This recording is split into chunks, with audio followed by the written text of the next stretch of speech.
So today we're going to look at new construction and the future possibilities and leading indicators that this could give to us for possibly lower mortgage interest rates.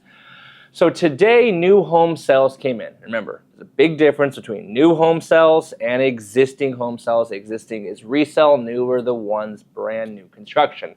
And it came in lower than expected, 10% lower than the same point last month. Came in at 657,000. The estimate was 680,000. And new construction or builders have had a very successful past 3 to 4 years. Why? Because the resale inventory has been so incredibly low that a lot of the demand was pushing over into new home sales. But just like with everyone feels the pain when it comes to higher interest rates. And we've been relatively high for about 3 years now. And in reality, Q4 last year, interest rates were actually coming down. Q4 in 2023, interest rates were coming down. Q4 in 2024, interest rates were rising. So we saw a disparity, which is why we're seeing year over year not be the same. So now, obviously, again, we've had a lot of land developed. We've had a lot of new construction. We are seeing new home sell inventory at the highest it's been in multiple years. And you can see just the drastic change in new home sell inventory from 2018 all the way up to now. It's the highest it's been, other than, of course, 2007, 2008, and the Great Recession. So I want to pause there for a second, okay? New home sale inventory is growing. It is not a glaring concern. We still have incredibly low inventory from a macro perspective, but it is rising. So we are seeing sentiment shifts. Again, we're in a different market than last year. We're 100% in a different market than 2023, but we are still not in that 2018, 2019, and 2020 market or pre-COVID market, right? So we're not there yet, but 100% major shift from the past 3 years. So as we see these new home sell inventory, what is the data that we're watching?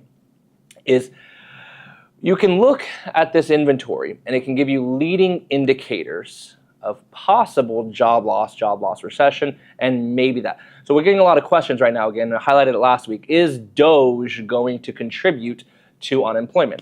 Personally, again, I'm just not seeing it. I know a lot of people are pushing me back on this. I highlighted last week.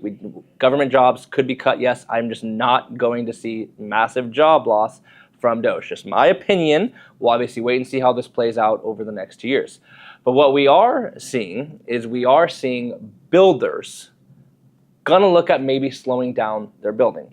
And when they do that, as we highlighted, the number one source for job loss, because jobless claims are only about 217,000. This is normal. Anything sub 250, healthy, a robust labor market. Anything above 250, okay, slowing down. And anything above 300,000 jobless claims, then you are starting to get worrisome. Oh, shoot, we might be seeing a job loss recession in the near future. We're only at 217, completely normal, completely healthy. But when you look at inventory piling up in new home sales, there's going to be 2 states that stand out, Florida and Texas. The new home sales, or the new home inventory, is gradually moving up there quicker.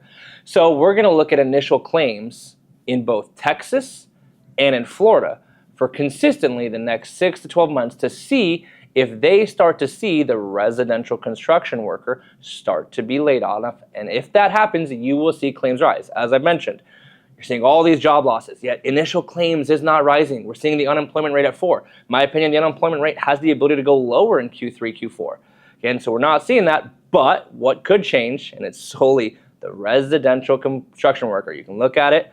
When that happens, when we start to see this line that is completely going up right now, when that finally breaks, and should it come down, you know we have the potential for a job loss recession. And the states to look at first are going to be Texas and Florida because the inventory is piling up there quicker than other states. So a lot of data. If you have any questions on that, please feel free to reach out. We'll continue to spread news on this over the next 3 to 6 months. Again, I'm not seeing anything alarming at this moment. I want to make sure I highlight that. It is just something that is shifted. So we'll watch this over the next 6 to 12 months to see if Florida or Texas are going to give us a leading indicator.